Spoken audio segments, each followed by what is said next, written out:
Well, hello. Welcome once again to Pale Blooms and Beyond. Thank you for joining us today. David Owen is an English singer, songwriter, and graphic art designer who was a member of Leeds indie band The Hollow Men. The members were David on vocals, Chuck on guitar, Howard Taylor on bass, Brian E. Roberts on guitar, and Johnny Cragg on drums. Starting out as a duo for the first single, they would add a third member for an album and then eventually grow into a full-fledged five-piece. The band was active from 1984 to 1991 and released 3 albums and 4 singles. A fourth album of unreleased demo and live tracks was a US-only release in 1994.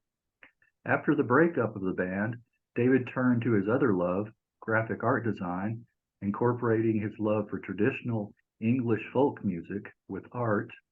He has amassed quite a portfolio of work over recent years. You can see some of his work on his website, theinkcorporation.co.uk.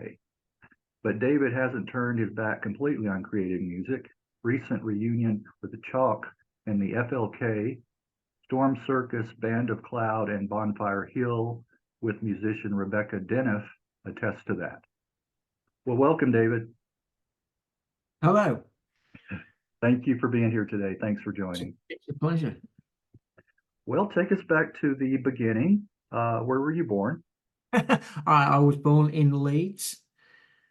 Yeah. Yeah, fairly ordinary childhood, just always liked music, but didn't really learn an instrument when I was at school or anything.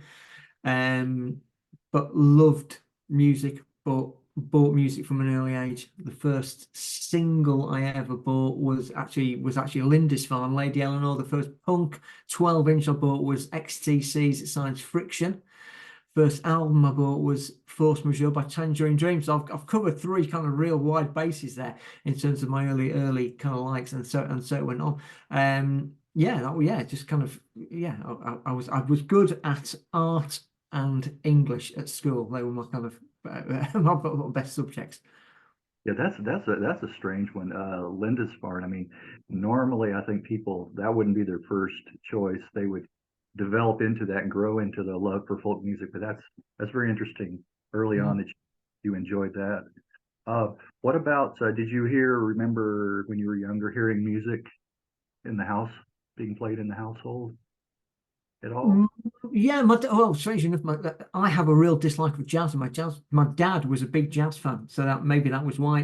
There was not a massive amount of music in the house, except for the fact that the radio was always on in those days, and in those days it would be Radio 1, which was just the pop music radio station, was always on, and it would be on in the car, and we would always listen to music, and you'd always listen to the charts, and Top of the Pops was on the TV in those days. So although my parents were not massively musical in terms of, they were kind of not audiophiles who bought loads of records and played loads of stuff, but there was always music playing somewhere. My dad just, he liked kind of the Beatles and Bob Dylan and Shirley Bassey and Rod Stewart and kind of all the kind of like normal kind of chart stuff. But I really learned to appreciate music just by listening to the radio and watching Top of the Pops and stuff, and working out what it was that I liked. And I was just that kind of, I had a slightly older sister, so she would buy the kind of latest pop magazine, which in those days I think was called Disco 45, which had all the words in it. So she'd buy that, and then I'd kind of get secondhand copies of her, whatever, and she'd start buying records.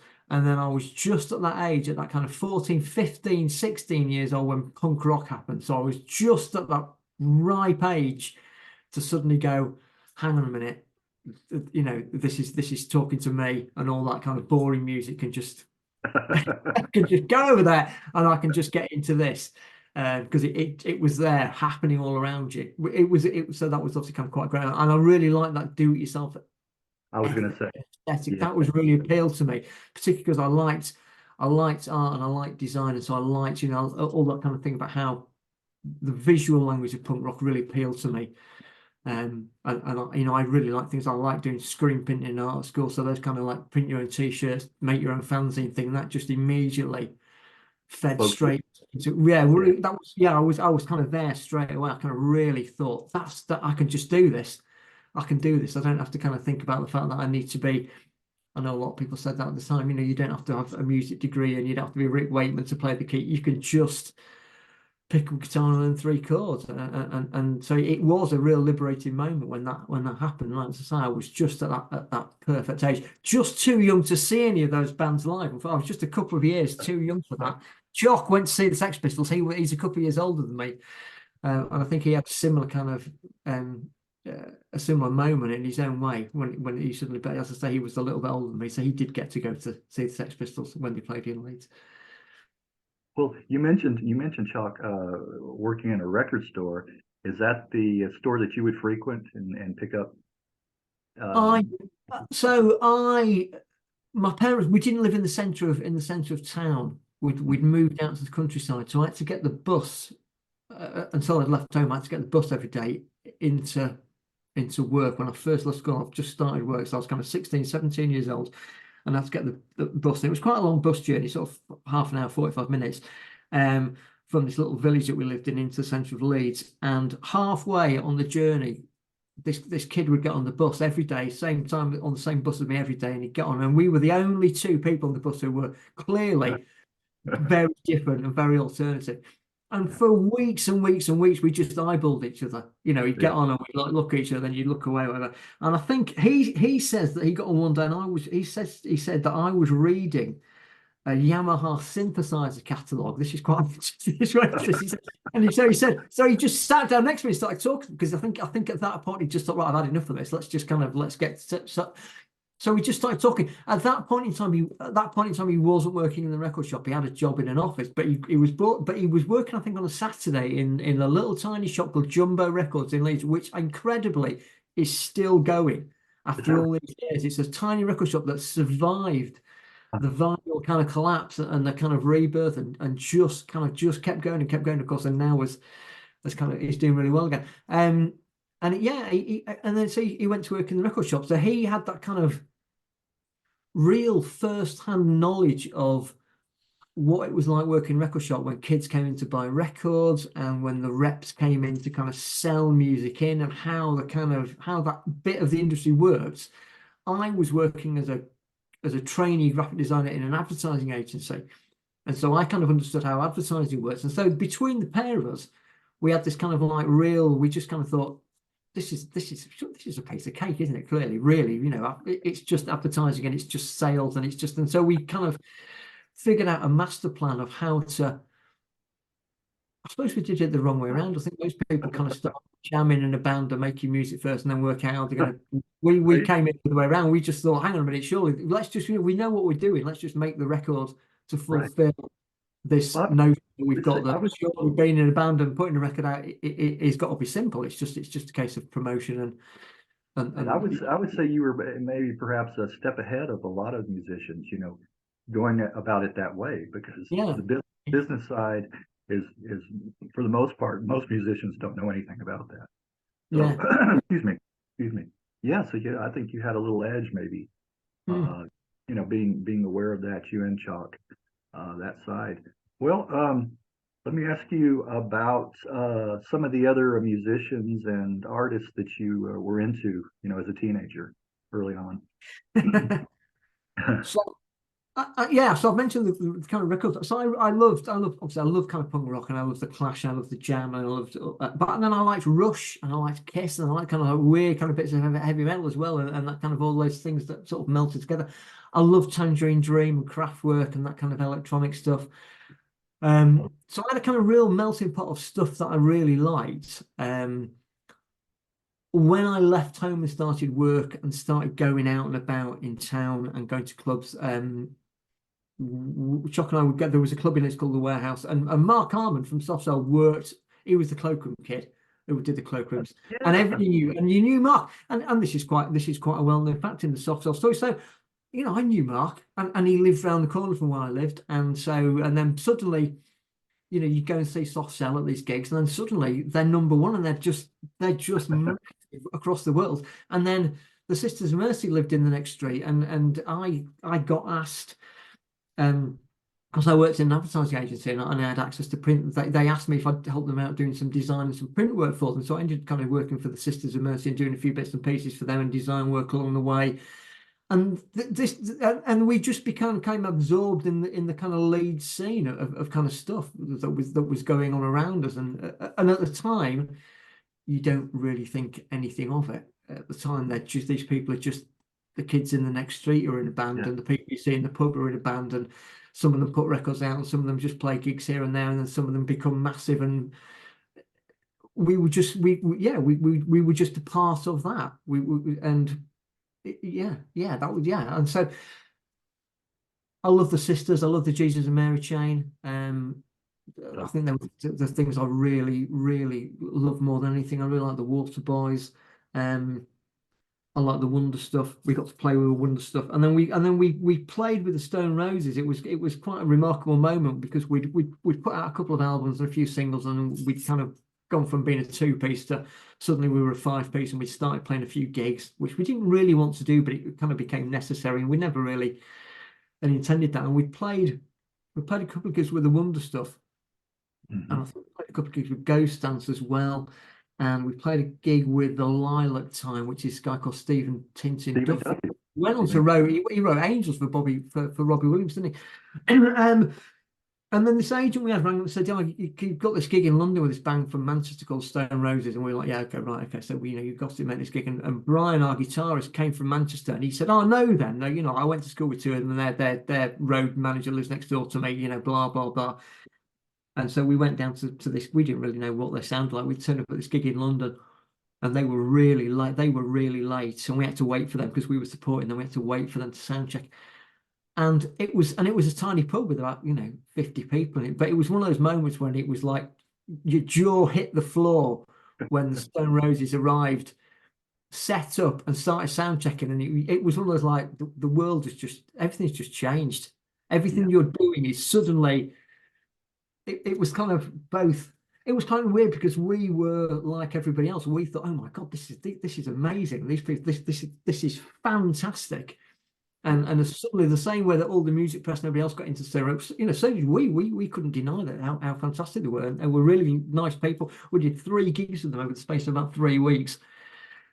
And the That was first gig was a tiny gig in a pub, and then we played with them again a week, maybe a week later, and it was I think the first single had just come out, and it was suddenly you notice suddenly there were so many more people there, uh-huh. and then again a few weeks later, and again, pardon me, so many more people again, and you just kind of saw that huge groundswell coming up, and we got caught up in that the same as everybody else with, and unfortunately, it was slightly detrimental to us because obviously the music business changed because all the labels, we want this is what we want, this is the new thing, this is what we want.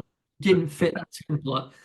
They kind of weren't interested in it. The Manchester sound and all that. Yeah, it becomes a double-edged sword because on the one hand we kind of love what they were doing, but we were doing our own thing, which was slightly different. But then everybody kind of sort of says, "Well, just kind of go a little bit over that way, and you'll get and so you kind of you've got kind of one foot in both camps, and then you're thinking, you'll get accused of being a sellout on the one hand, and on the other hand, you're enjoying it because it's really good and it's the now sound, But on the other hand, but we were over there doing this thing a minute ago.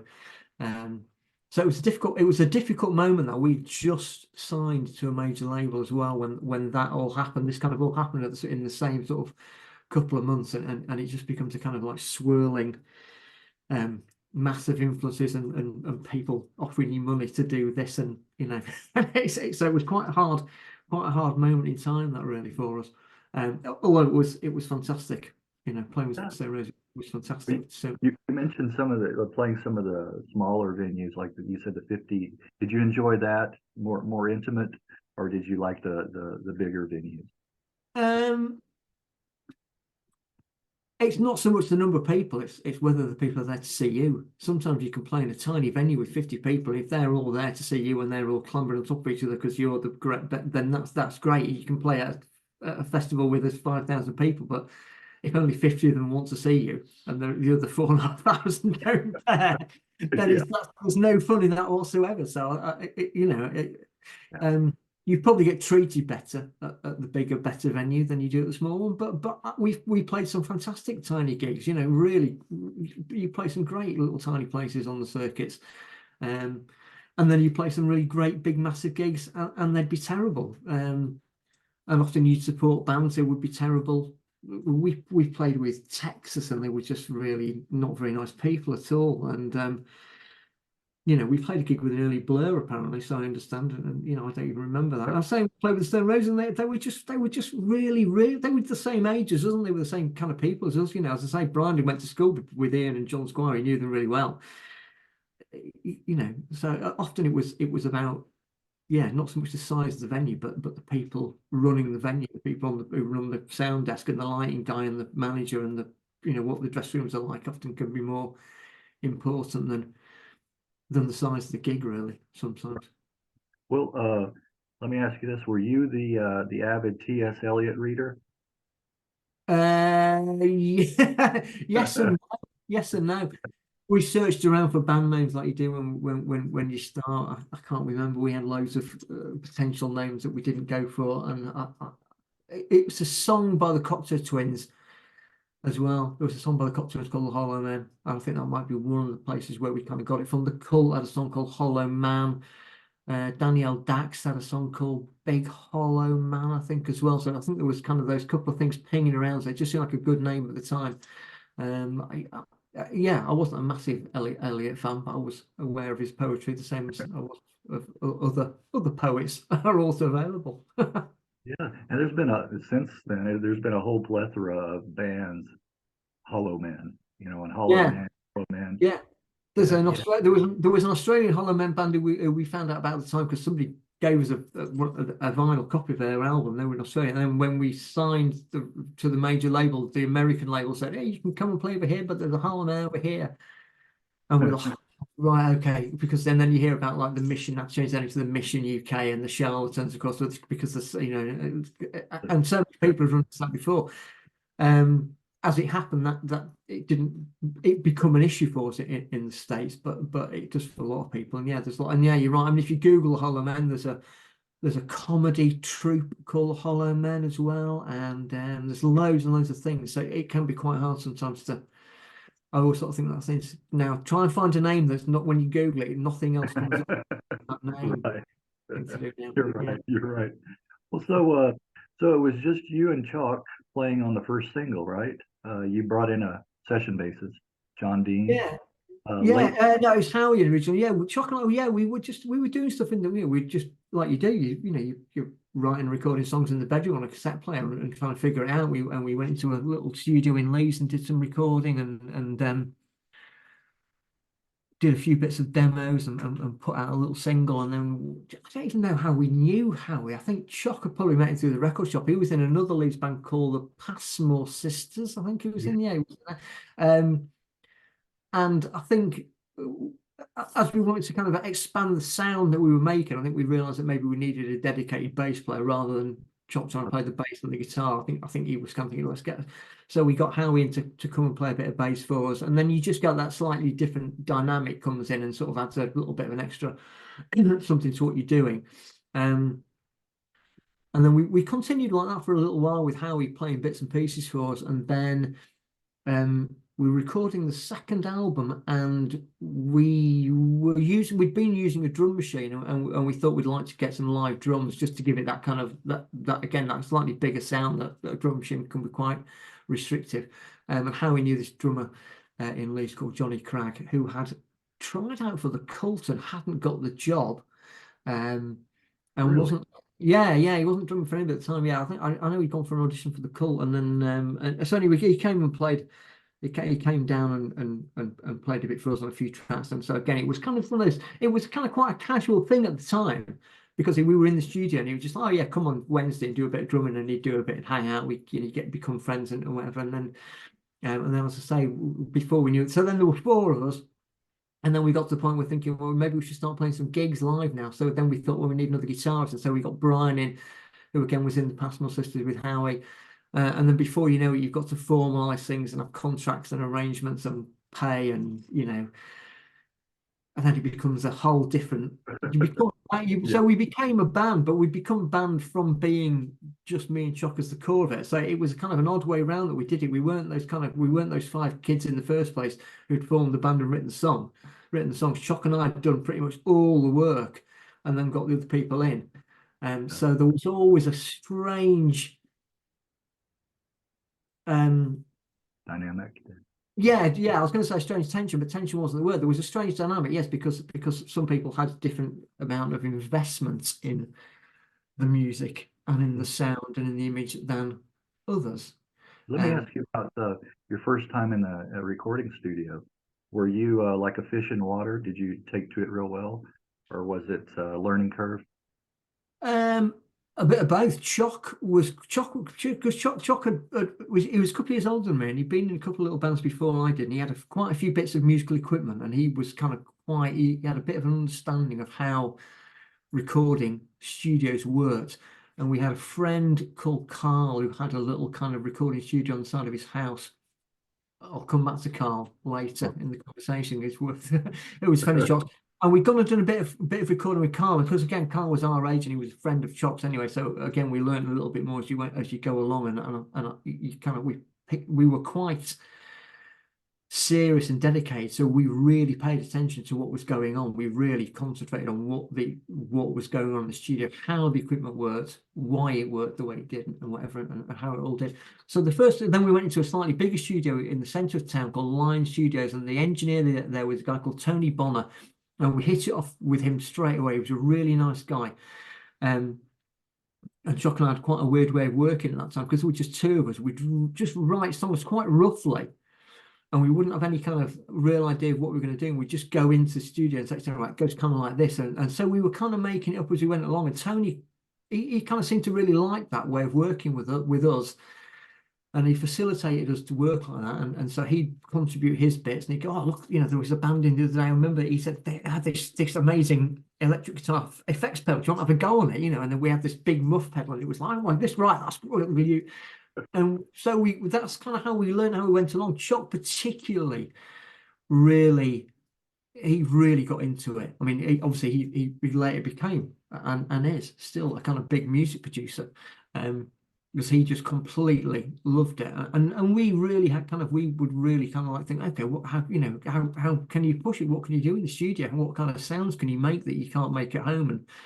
And these are in the days before everything being computer operated as well. These are in the days when you would literally be cutting tape up with, scalpels and turning it around. And if you wanted to go backwards, you were literally taking the tape off and putting the tape on backwards. You just couldn't just press a button. So you learn parts of the craft and parts of the sounds that you would make. You have to really try hard to make those sounds. Nowadays, it's kind of quite easy in GarageBand and Logic and stuff to press a button, it'll do it for you. In those days, you had to kind of think about it, and sometimes you had to really think about it. You have to think, okay, well, if I turn the tape over, then that track's then that track, and then the key will be, and you have to kind of work out. And so it was kind of, and so the reward was greater because the effort was greater, and also the kind of haphazard way Exactly. you get around and things would happen would also be fantastic, would really add to the effect. The fact that it wasn't a perfect method of doing anything, and so there was much more.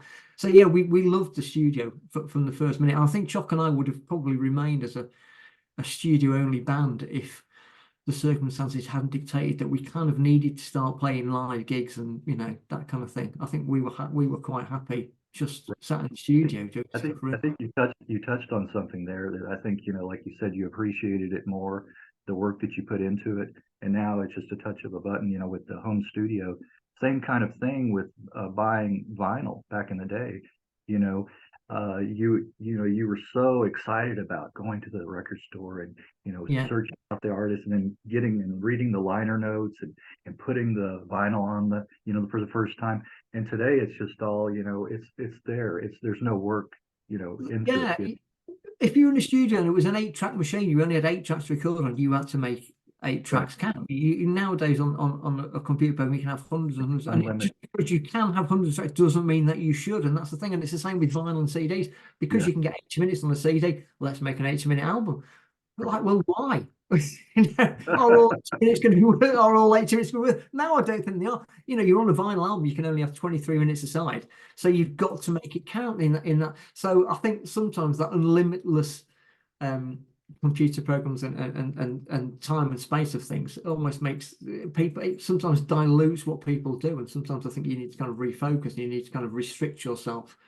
I mean, obviously you start off in an 8-track studio, and then the next minute you're in a 24-track studio, and so that kind of but even still, there are still restrictions where, as nowadays people just seem to have no restrictions, and they just go on forever, and people sometimes just faff around forever, and they just spend forever making music and Yeah. using, oh, there's 100 tracks and all this kind of. It's like, yeah, but does it sound any better for it? I'm not sure that it does. Spectre didn't have 100 tracks, did it? Phil Is it? Spector had 4 tracks, and he had everybody playing at the same time and 4 microphones. Look how good that sounded.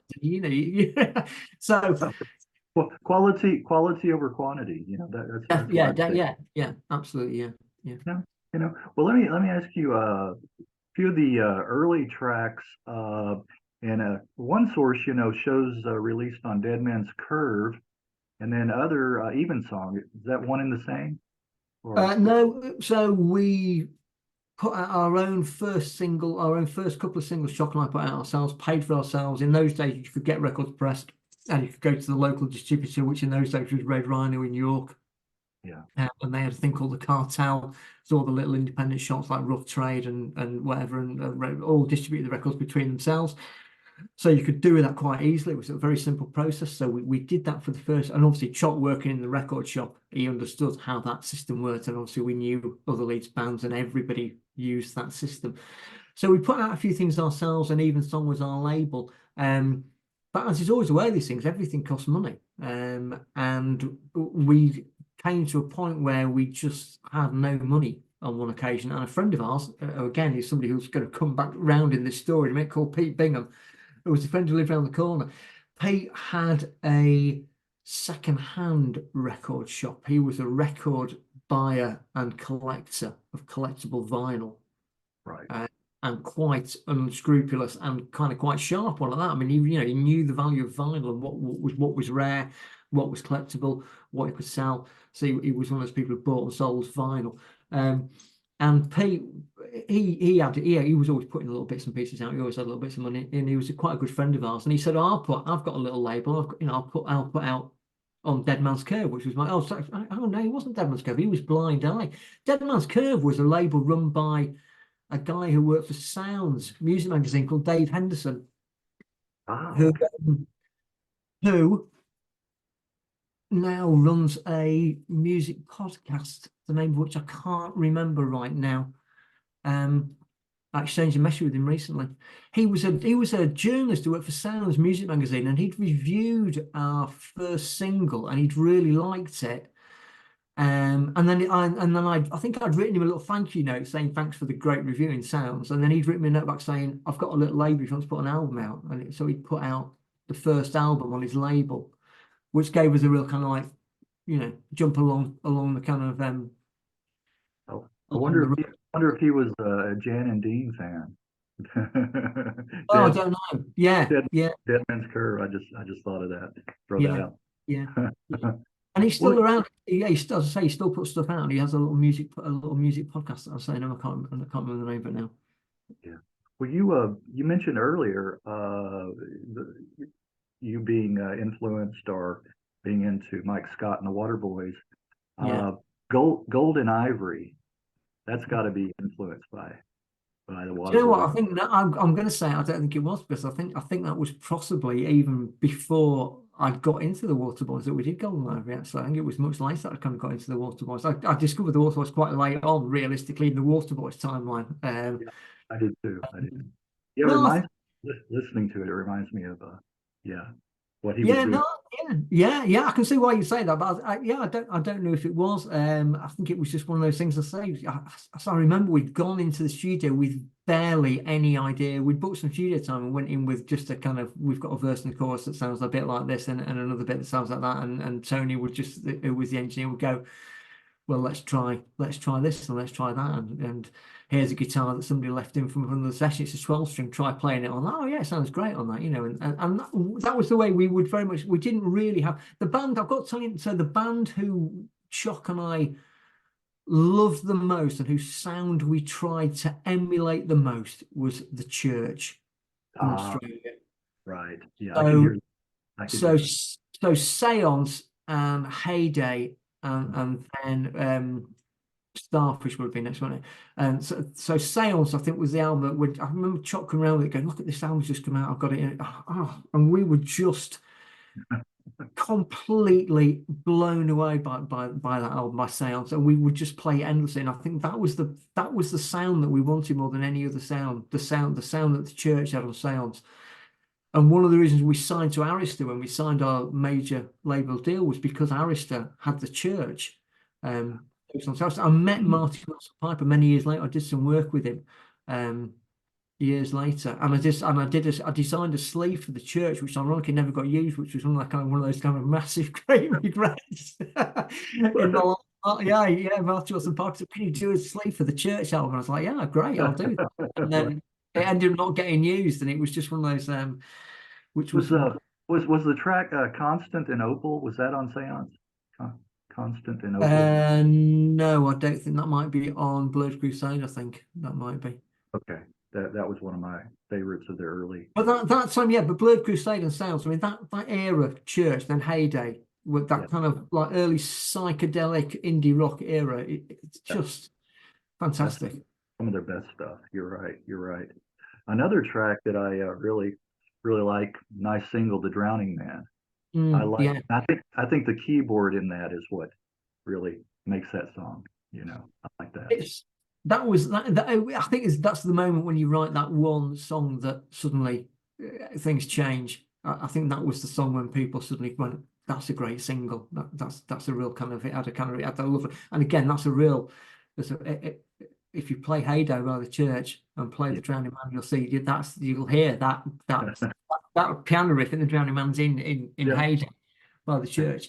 Yeah, I think that was the one. I think when we did that in the studio, I think we knew then, right, okay, this is we've got a chance now. We've got a really great little tune here that people are going to go, oh, that's great, is that? And indeed, that was the way it worked out. Yeah, I think that was the kind of track that kind of really um, people started to sit up and take notice of us then at that point. I remember we had a gig in London that we had to go and play that got cancelled. We turned up and the PA had broken down. There was something, and there were loads of people that turned up because that record had just come out single, and loads of people turned up and loads of record company people turned up, and we were just stood there, saying, "Oh, so it's not our, we couldn't do the gig. It wasn't our fault."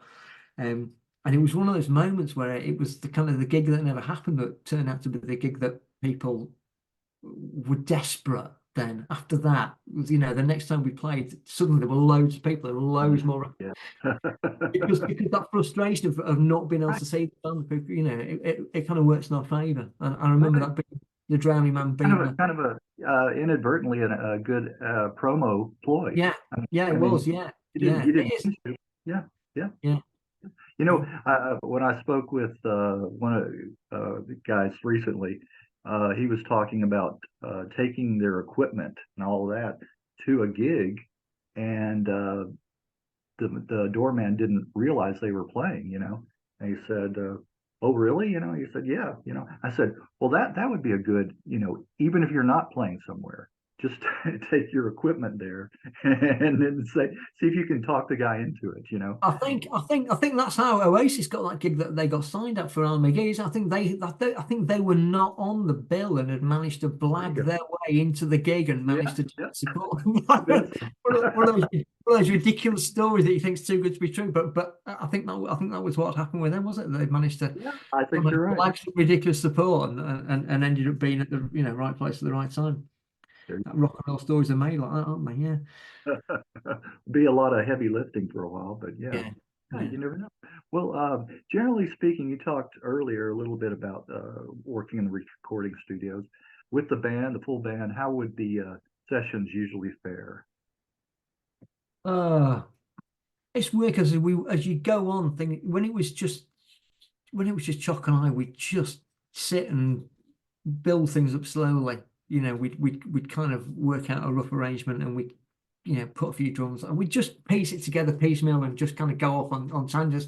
When you've suddenly got all five of you in, um, I think when we were recording the last album, when we were signed to the major label, you're in a massive studio at this time, and you've got an engineer and a producer who are costing a lot of money, and they're wanting you all to go in and kind of perform it live and then do overdubs. And we didn't like doing it like that.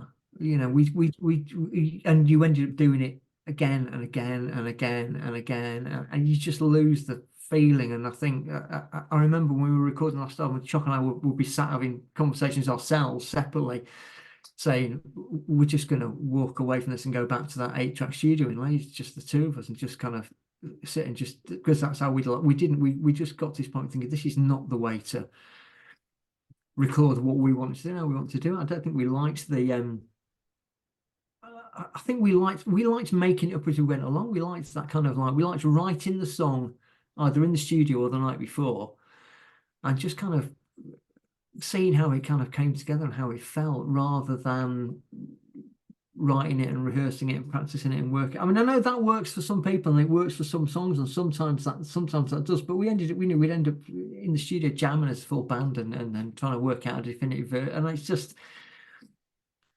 Yeah, as I say, I it think works for a lot, but yeah. it didn't work for us. It didn't work. I was, I was gonna say, I think the best recordings are the ones that are almost live, and there's not a lot of overdubbing and that kind of stuff. I think they come across better, and they're more of a end product, but it depends on the musicians and the band. But Yeah. I mean, you know, for what it's worth. Well, to what do you credit your popularity in the States, in the U.S.? I don't know. I don't know what our popularity in the States and the US is or was. Um, we never played over there. I don't know. I don't know. Well, you guys were being played on college radio. I know that.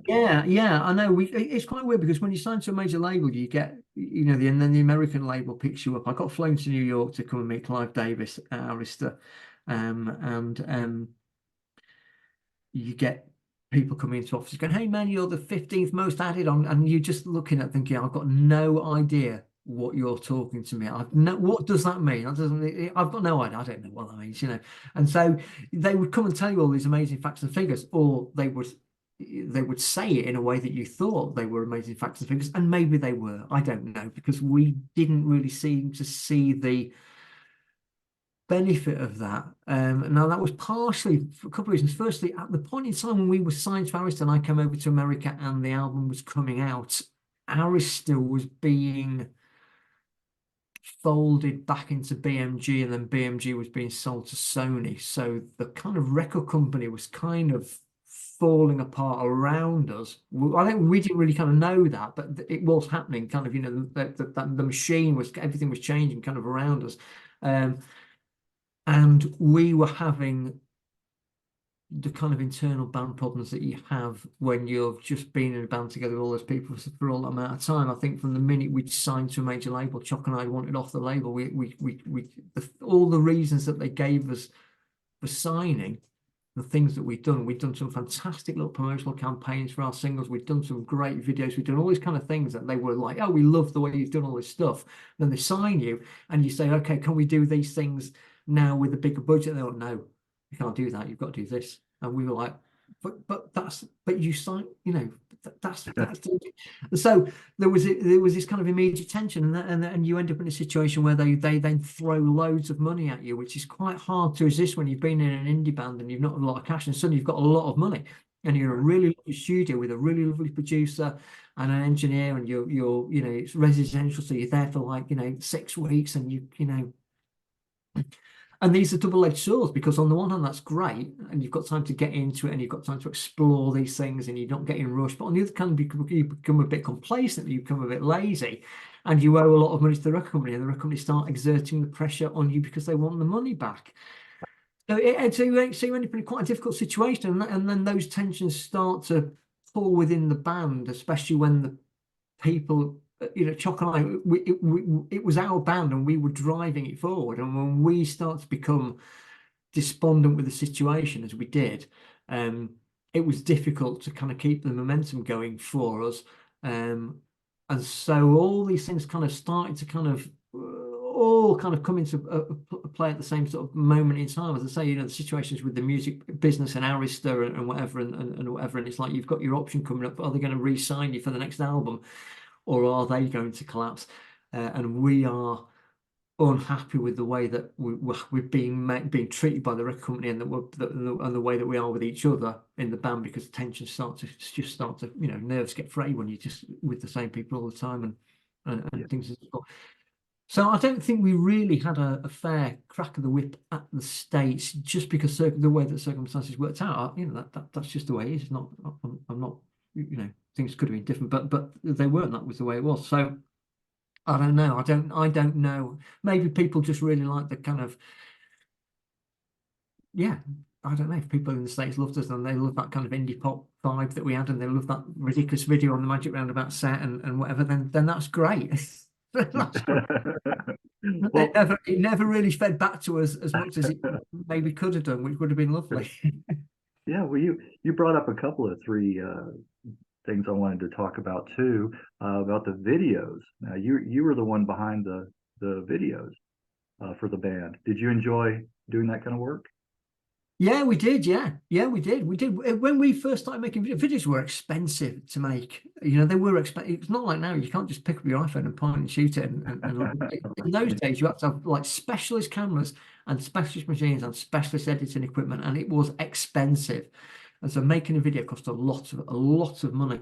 So the first video we'd made, I had a friend who had a video camera, and in those days, video cameras were like big on your Yeah, shoulder. really, yeah.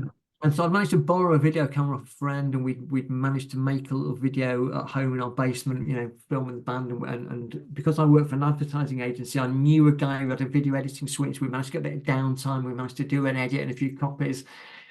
And then we knew the power of video, because the video was becoming a really, really powerful tool for promoting. There were shows to start about the time MTV started. Obviously, there were also lots of independent little video shows on the TV.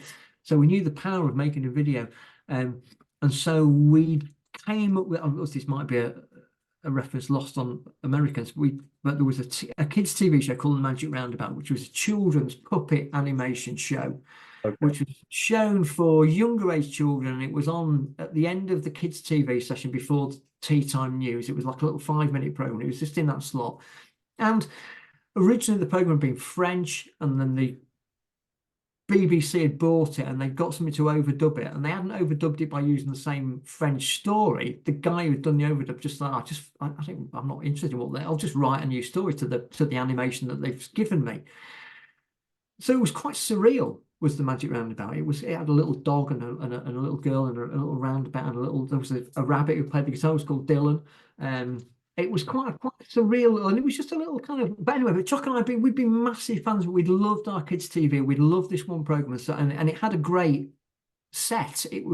Although a little cartoon program, it was on a fantastic set in a garden with these amazing pop art trees. Uh, And uh, so we had made the decision. So we thought, what we'll do is we'll recreate the set of the Magic Roundabout at large scale, and we'll perform on the set, and we'll film it, and we'll make a pop video that way, which is what we did. We it was quite a long-winded do-it-yourself process of getting the TV screen and freeze framing the video and drawing around the set on the and scaling it up to make these and so on. So we had to build this big set, which we did it again. We knew somebody had a little bit of a photographic studio, so we hired it on a Saturday when it was quiet time, and we did it there. And again, we had to hire somebody to do the filming, and so we made quite an effort doing that. But it paid off for us, because it was one of those videos that people just went, "That's fantastic," because everybody in the UK recognised recognize it. around about set straight. They all knew it. Everybody knew it was a real kind of, so that was real. And we really got into doing that. And so we made that. We made a couple of other videos as well. We made a video for a song called Drowning Man, which was made up entirely of video clips that we just were things we taped off the telly, or bits of films that we liked. Again, which was one of those kind of things which back in those days, people were a bit unsure about the copyright situation, and it didn't get shown much, but we didn't really care. We just did it. Yeah, we love making videos. And then again, you get to a situation when you sign to the major label, and the major label are like, they're going to throw loads of money at you for making a video. And sometimes that can be a disastrous thing, because you end up just wasting the time and the money, and you don't have that creativity that you had when That you had to, control. Yeah. yeah, because you were doing it yourself, and yeah, we were having to do it ourselves. And so we really cared. And so you end up being a bit complacent about it. And I think the videos we made when we were signed to Arista were quite poor. The videos we made ourselves were fantastic, really good. But let me ask you, did you incorporate the tree props in live shows? Yeah, we did. Yeah. We'd made the trees, and then I think at the end, after we'd done the video, and they were quite large. I mean, they were made out of big flat, like, as big as the door. Each one was as big as the door. They're only on thin hardboard with supports. Yeah, so we took them on. We would take them in the back of the van with all the equipment, and we'd put them on stage as part of the set. I mean, they started to get, over time, you lose a leaf here and a branch there, and they get a bit. But Right. yeah, they came on tour with us for quite a long time. It was good. It was good. People begin to associate you with the Yeah. props. Yeah, Yeah, and the yeah, and the it band. became one of those things people did remember us. People really remembered us They- for being the band yeah, that did that Magic Roundabout video. right. See, that's good to have that recognizable Mm. imagery. Yeah, Yeah. very much. Well, speaking of live shows, what are some of the most memorable for the band? Well, the Stone Roses, obviously, as I said earlier, playing with the Stone Roses was just, and as I say, we didn't know, that we turned up at that first gig, we didn't know the Stone Roses. I don't think many people knew the Stone Roses. We're not outside of Manchester. We played with them with a pub in London. It was a Sunday night. There were maybe 50 people there. Um, we knew straight away. We knew by the end of the sound check, we were like, this is a completely different situation we're into now. We played a gig with Primal Scream, which was really good. I don't remember much about that either. Yeah, it's quite weird. I mean, we did some good supports, and we did some really good headline gigs. As I said, the Wonder Stuff gigs were really good. We got on; they were really nice people, and we played gigs with them. We played yeah, with all sorts of people. And Reading Festival was a great gig. I remember that was a really good concert. It was one of those really up early in the morning ones, and playing in a huge number of people. Um, yeah, I don't remember. Yeah, it. I can't say I can remember a particular memorable Didn't gig mean to put you on the spot. Yeah, in there, it. but No, yeah. As I say, I think it's, yeah. Sometimes you remember more the gigs where things go wrong, or somebody falls off stage, or something breaks, or the venue's I remember the Texas gig, because Texas were not very nice people. They wouldn't move any of their equipment on stage. Um, so sometimes you remember gigs for the wrong reasons, but all the ones that go really brilliantly are yeah, just, yeah, that was a great gig. We did, you do dozens and dozens of great gigs, and you don't necessarily have a particular standout one for any reason, unless something particularly extraordinary or out of the blue happens. Well, I think just one thing, it wasn't a live gig, but we had to do a Japanese Top of the Pops one day, which was in London. We had to get up really. I just remember getting picked up in a car at about 3 in the morning, getting driven to London and doing this TV show, which was the kind of Japanese Top of the Pops. And we were in a set that was complete. We couldn't see. It was complete darkness in a massive soundstage, and so we were in the middle of performing, and there was just. It was like you were in a kind of fog almost. It was just, you couldn't see anybody or any cameras or anything. And then every so often, out of the gloom, um, a woman would come with a clipboard and she'd go, Mr. I think he was called Mr. Yakimoto. I remember Mr. Yakimoto, who was up in the gallery, would like you to, can you do this again? And can you do this time? And then she'd kind of step back and the music would start again, and he'd have to do it again. And it was quite comical, because we were just doing it. We had to do like 5 or 6 or 7 or 8 times.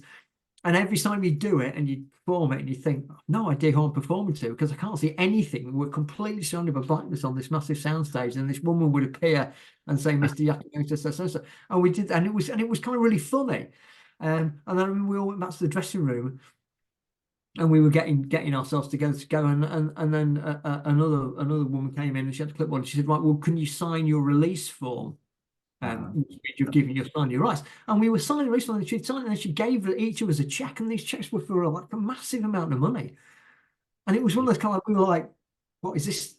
Is this real? Is this the whole, this is just for me? Right, okay. And there was one of those kind of really surreal moments in time. And then it was months before we got to see it. You know, we got a copy, came back eventually back through the chain and record label, this kind of quite frantic Japanese fast cut show. And then Right. Yeah. yeah, it's quite Yeah. yeah. Well, it's like, can we do more of these Japanese top of the pops? Yeah, Yeah. yeah. After the fact, maybe it'd be better if we hadn't known about the money in the first. Probably better that we didn't know about the money in the first. Yeah, we might not have been the same. Are those still available? The videos from that? Or Um, I yeah. have got somewhere. I have got Uh-huh. a DVD with all the videos and things that we did on that. Again, in those days, it was hard to get copies of things because everything was tape to tape copies, and so people who had two tape machines were rare. You had different formats of Betamax and VHS and whatever. So getting copies was quite hard, and getting copies of stuff off the TV could be easy if you were there at the time. But if you missed it, you got a 10th generation copy from a friend. But over time, eventually managed to kind of gather most of them together, and I think I've got most things on DVD. So we are looking at um, we've got an album of rarities and whatever and B-sides coming out, and so I'm going to at that point in time load all the videos that I've got up onto a YouTube channel. That's all. That was one of my later questions was any tracks still in the vaults, you know. Yeah, there was quite a few. We sat down we sat down a couple of years ago and sat down and started going through stuff. So obviously, when the Hollow Men split up, it was as it often went at the time. It was slightly acrimonious at the time, and I kind of walked away and didn't speak to him for quite a while. But Chuck and I got back together many years later. Anyway, we sat down. So we sat down and had a chat and sort of said, right, what some stuff is available and some stuff isn't available because Arista had been absorbed by BMG and then they'd been bought by Sony. And so Sony had put some stuff up onto iTunes that they own, but then we still owned some back catalogue stuff. And so it was, and then you start to kind of find recordings that you did a radio show here or you did a session there and you've got all. So we started gathering together all the bits and pieces that we had. And we knew we had some bits that we hadn't released at the time. We'd written a great song called Just a Child, which was a fantastic kind of pop song, and we hated it when we wrote it, and it was great, and then we recorded it in the studio, and we absolutely hated it. It was just a little bit saccharine and oversweet and a bit not very nice. But the problem was we were in the studio that the label were paying for, so they effectively own the recordings, and so you have to submit all the tapes. So I'd actually trashed the tape. I actually wound the tape off the reel in the studio, so that when the tape went to the label, it would be missing, and they wouldn't know it wasn't on there because it just wasn't there. And we had this amount of tape up to put it into bin bags because there was so 3 minutes. But we had a copy of that, and we had copies of other stuff, and so we sat down and went through all the stuff, and and put it together and put together the sort of B-sides and rarities and bits and pieces that never got released because there was quite a few things that we didn't record or that didn't get released on the records. And so we'd done that. We'd done it originally a couple of years ago, and then I think was that pre-COVID? I don't know. Anyway, it was one of the things we started, and then it got stalled for a while. And anyway, it's come back around again now. So I'm working on that at the moment. So literally just got to kind of actually send it off to be pressed and get some promotion started on that. Hopefully that will be out later this year. Yeah, I like that. Hopefully, if Yeah, everything comes together, yeah, yeah, yeah, you're yeah. right. Well, It's not well, I like think it's not my priority. For it's not.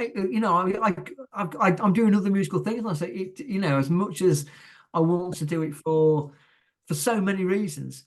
right. I've always got something else that I want to do first because I've got other things which are kind of more pressing or more contemporary. Chuck and I always had this thing about not kind of going back. I mean, I think that's one of the reasons that we didn't form, and we've talked. I said we've talked about it. We Chuck and I talked about it briefly for about 30 seconds of life. So we no, let's Yeah. not. We had this thing about, you just keep moving forward and keep moving forward and keep moving forward and just. And I Right. don't think we really I, want to I, revisit. I, I asked that question and I hear different responses, but I think you're in the main with that is once you've, put out a product, it was of that time period, you can't really go back and recreate that or anything, because I've asked different artists, were you happy with that finished product? Would you ever want to go and redo that song? No, it was, done at that time and, Yeah. it's for posterity. Yeah. Yeah. I So, think even if you're not happy with it, I mean, I listen back to a lot of the stuff that we did, and I listen to it and I just think, oh, yeah, it sounds terrible. But it was of the time, and at the time, right.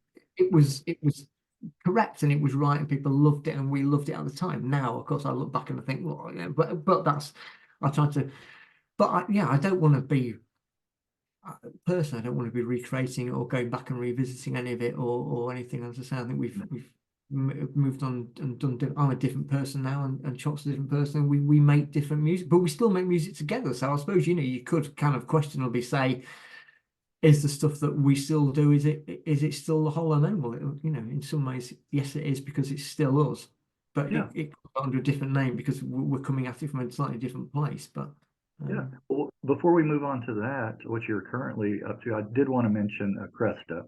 That's the yeah, album that I have a copy of. mhm. Um, Pantera Rose, Pink Panther is one that I like Thank off of, you. and I think Yeah. a lot of fans as well. Let me ask you about this: the whirring at the beginning. Is that tubes? Some kind of tube? They Yeah, just it is. Yeah, you get them in the kids' toy shops. It's right, right, like a kind of corrugated tube that you whirl around your right. head. And They you have and you different. like this? Yeah, You're familiar with the Chameleons. I know. yeah, Uh, I'm familiar with yeah, these, yeah. Mark Burgess. Uh, they use that in the intro of one of their songs, Monkeyland. Right, You may be familiar with that. They use right. those. Yeah, it's got that same Yeah, whirring. Yeah, yeah, yeah. yeah, And I said, I recognize that. I know, yeah, I know that. You know, yeah, that's yeah. what. Yeah, that's what call coming up with your own unique ways of creating sound. That's very creative, isn't I'm sure that we were probably in the toy shop and saw one of those and bought it and just put it in the it? studio. They just did it. And just why just stick this on the beginning? It'll sound great, It's just, Uh-huh. I'm sure Right, that's. right. I'm sure. I bet we did not overthink it at the time. I'm sure it was, because on that song there's a robot on the end, which is a chocolate robot. It's a robot he just bought in the shop that had that talking voice on it. Yeah, And again, there's no yeah, reason that the robot should be on the end of that song. It has no. There's yeah, no. But it just was. It was there, and so it's like just stick it. It'll be fine. It'll be fun. People yeah. will make their own reasons why afterwards. But there was no reason for it to be on. It just was a fun idea on the outro basically. Exactly. Isn't that interesting? Well, I also like the moodiness of Tongue Tied. I Yeah. like that. Nice track. But my favorite one on the album, Louder Than God, I think is my favorite. Yeah. Thank you. Yeah. Okay. Yeah. That was Did you have any trouble getting that song played? I bet, right? Was there I resistance because of I don't know.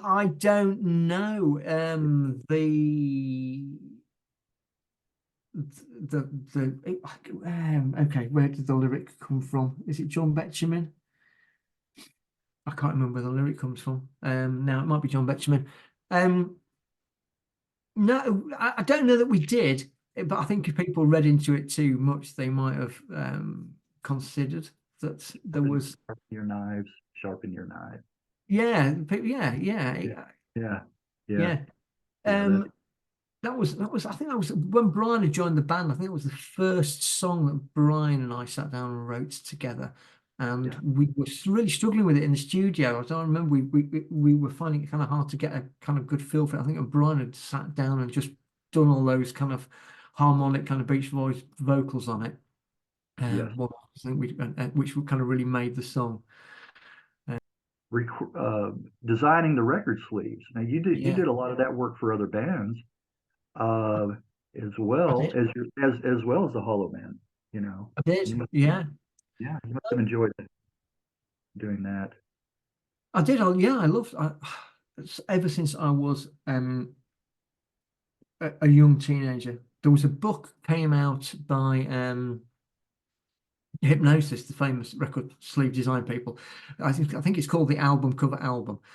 And it's a 12-inch square book. It came out, I think, in the probably early 70s, which was a book about record sleeve design, and I just loved it. I was probably 12 or 13 when it came out. I absolutely just thought it was, and I just thought record sleeve design was an absolutely phenomenally interesting area for me. I was into graphic design, and that was my kind of thing. So I've always been interested in that. So obviously I was interested in doing our sleeves for us. And then because I was a graphic designer and I just had the tools of the trade to do that kind of thing. So other people in other bands who wanted a sleeve doing would just come to me and say, can you do our sleeve for us? Just because you know technically what you're doing. Obviously, if you're sending all your artwork off to some pressing plant, they're going to charge you if they're doing the sleeve. If you're sending artwork ready to go and you've got and it's ready for the printers to go, then you're going to save money. So people would come to me. So sometimes I just do the technical boring, putting it together for them. And other times they'd come and say, can you design me something? Right. So as I say, I started I did. So I ended up working for the Sisters of Mercy because they'd come to me and said, can you help us with Andy came and said, can you get me some printers and artwork done for the Reptile House? I think was the first thing I worked on for them. And I did some stuff for Temple of Love, and I did some stuff for Oh yeah. Walk Away and the album stuff, and ended up doing quite a bit over the years. And obviously through that, and then there's a band from this called the Backfish Boys, which was the guy from the March Violence. They came and Salvation said, "Can you do a sleeve for us?" And then I say, "You want to do a sleeve for people?" And yeah, I did a sleeve for All About. Not was it all? I think I did do a sleeve for All About Eve, which was Marty Wilson Piper was playing for All About Eve at the time, and they asked me to do something for them for some Union Chapel thing they did. And years later, when I was doing the kind of folk music related stuff, quite a lot of folk music people came to me and said, "Will you do a sleeve?" I've always loved doing that. It's just something I've just something I've always loved doing, and I've having the technical knowledge of it and actually having the kind of design eye for doing it as well. So Well, that sounded very different and unique. Talk about how you interwove your passion for folk music with visual art and the concept behind that. Okay, so after I'd left the Hollow Men, I was kind of floundering around for a little while, not kind of quite. It's quite weird when you've been in a band doing a certain kind of music. Sometimes that's the kind of last thing you want to do again. You need to kind of like almost have a bit of downtime. And so and if you remember, I said that Lindisfarne was the first single I'd ever bought, and I'd always liked little bits of folk music along the way. I'd liked the Waterboys, I liked the Levellers, I liked little bits and pieces, and I got into folk music. I can't remember what bits and pieces had come my way, and a bit of Nick Drake here and a bit, and then before you know, and so I got really into English folk music, because Irish folk music, Scottish folk music has got quite a good presence and whatever, but English folk music was kind of very much seems to be kind of not talked about and not promoted particularly, and it was a little bit of an underground thing, which I kind of liked actually. But I come from a pop art modern world background, and I was listening to this music and just thinking to myself, why is it that all these songs are depicted as sepia print photographs or woodcuts when those original songs were recorded all these years? But these people are modern people recording these songs. I mean, they're using electric guitars and keyboards, and so why are they depicting it in this kind of like old-fashioned way? Surely that's not doing anything for its image. And that was my thinking. And I sort of thought, well, I've got a background in advertising, and I've got this artistic eye for things, so I will have a little look at English folk music and see whether I can't rebrand it, basically. Because I live in a modern house, and so if I want a picture on my wall that represents the latest album by this English folk music or a folk song, I want something that's going to sit in. I don't want a sepia print photograph on the wall because that's not my style. I don't want a woodcut. I want, some big bright pop art Andy Warhol type thing that's going to shout. And so those two weird things, putting those two weird things together. So I managed to find a way of putting those two things. I can't describe this verbally. You'd have to see my work to realize that. But I found a way of kind of putting the two things together and I was very fortunate that a guy called Ian Anderson, who had a folk magazine in the UK, which is now not running anymore, but it's called Folk Roots magazine, and he had a monthly magazine. It was the Folk Monthly, inky magazine. And I'd sent him a few copies of the work I was doing, and he was like, "This is fantastic. I'll run this in the magazine every month as like a little visual image on each page." And it just went off like a rocket. People just went, "This is fantastic. We love the way what you're doing. It's a real fresh way of approaching folk music." There was a real kind of lots of young folk musicians coming through at the time who were looking for a new kind of visual language to go along with their new musical language of folk music. And I was just in the right place at the right time, but just by whatever serendipity. Jim Morey, who was a young folk musician coming through, he asked me to do a sleeve for him, which won folk album of the year, and I did this. It was called Low Culture. I did a sleeve for Jim Morey, and in fact, and the sleeve, even though his album, the sleeve I wanted. Jim was quite a young guy, and I wanted to do. I don't know if you remember. There's a very famous picture of Rich Edwards from the Manic Street Preachers where he's cut his arm open. I don't know if you've ever seen that. So when the Manic Street Preachers were first coming out, they were doing an interview. I think it might have been with the Enemy backstage, and the Enemy journalist challenged Rich Edwards about not being very genuine as a musician. And it's quite a horrible story. And Rich Edwards took a razor blade out and he carved in his forearm for real. And there's a famous picture of him with his arm like that, and it's quite, and it's, you can see it in his arm. You should check it out. And so I said to Jim Morey, because Jim was getting accused by a lot of the folk people of being this kind of young upstart using samples and loop pedals, and that's not folk music. How can you do that?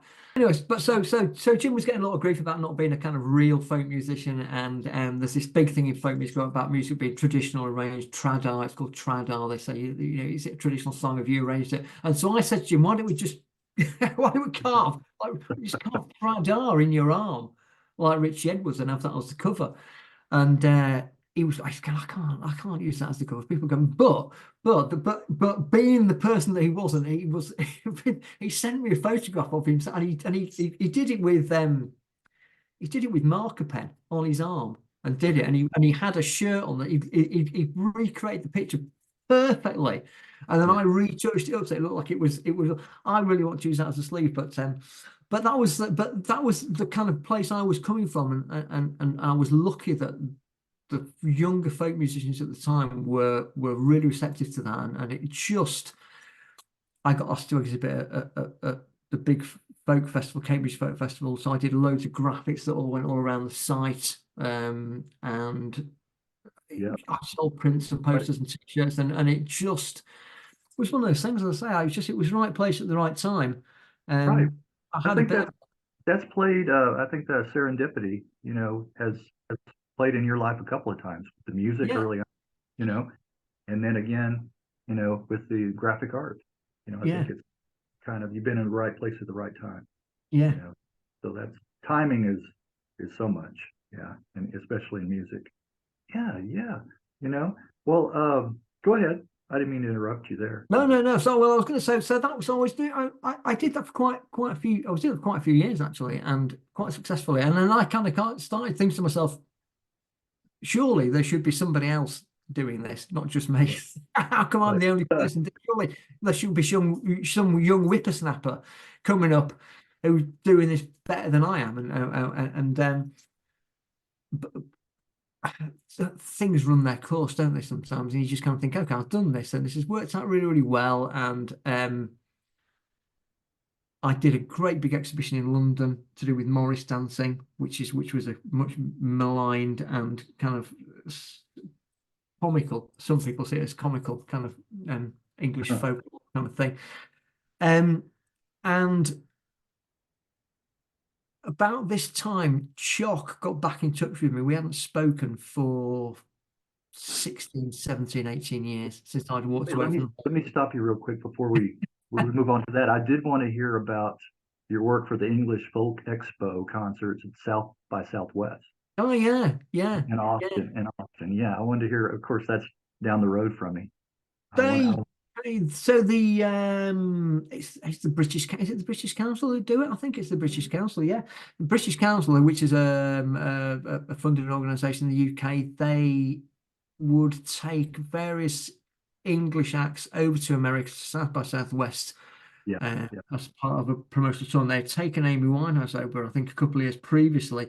They approached me and said, "Will you do the graphics because we're taking a lot of folk acts over to South by Southwest." Um, so yeah, that was it. I mean, that was.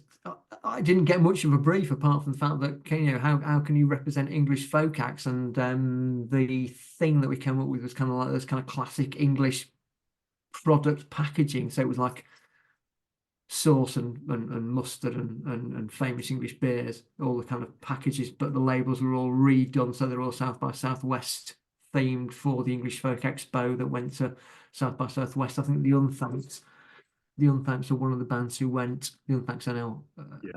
very big kind of thing.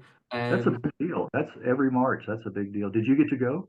Were Yeah, I you there? did. Yeah, yeah. I said as part of my fee, so I got a fee for the job, and I sort of said, well, as part of my fee, I want to go, you know, as well. So we got to go to New York on the way, went to South by Southwest, and I loved South by Southwest. It was great. There was a poster show on in the one of the main hotels, and they have all those art posters, which I really liked for the tour.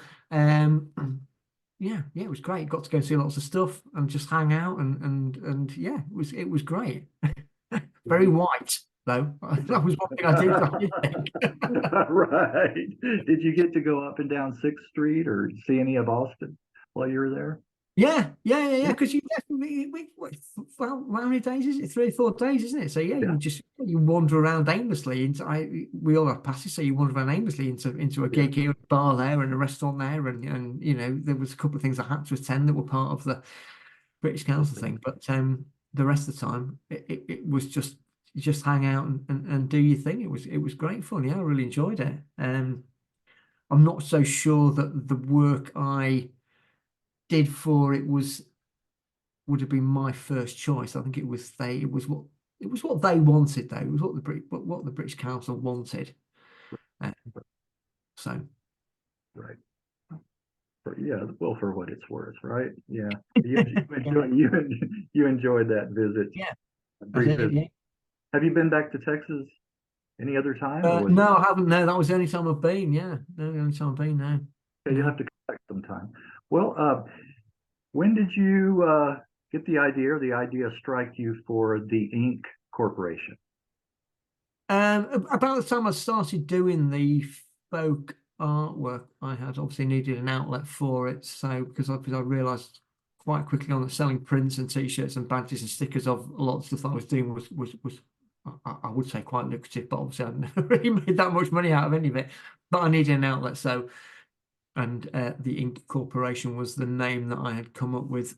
Um, to best describe what I was doing because I was, it was ink on paper, really. I think was where it kind of that was kind of where it came from. Although it was one of those names that afterwards lots of people sort of said sounds like a tattooist's.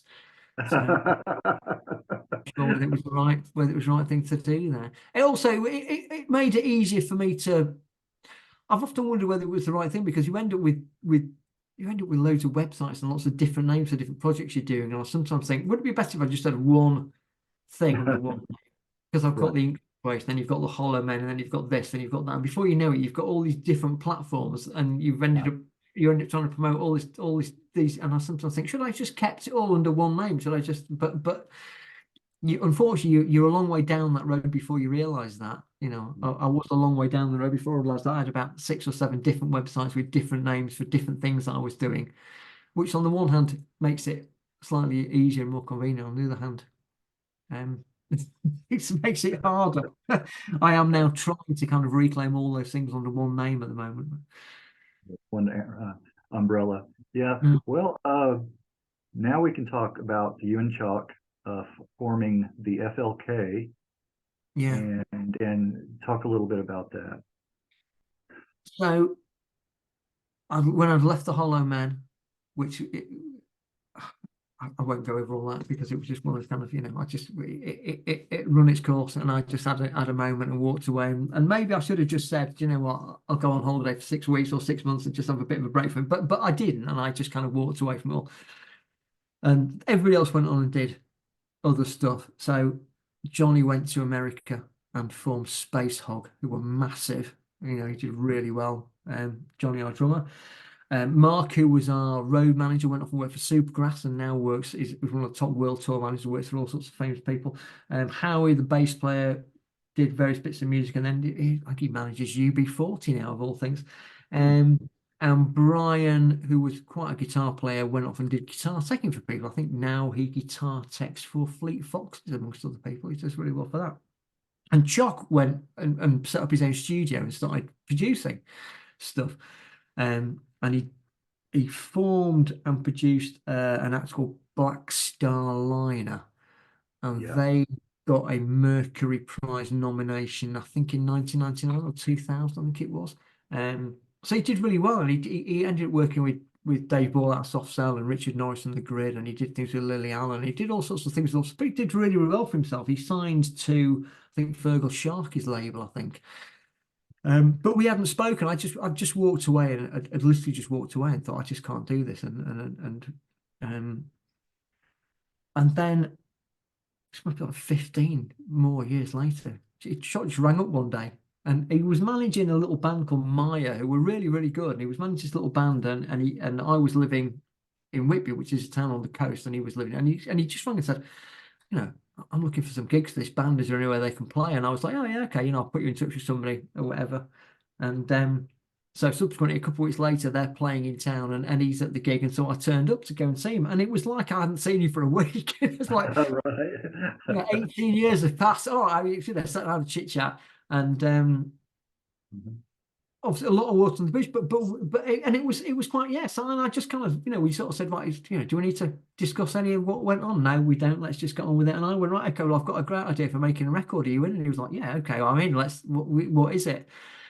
So I'd say, well, look, so when we were at the end of the Hollow Men and we were in the studio, the KLF had released Chill Out.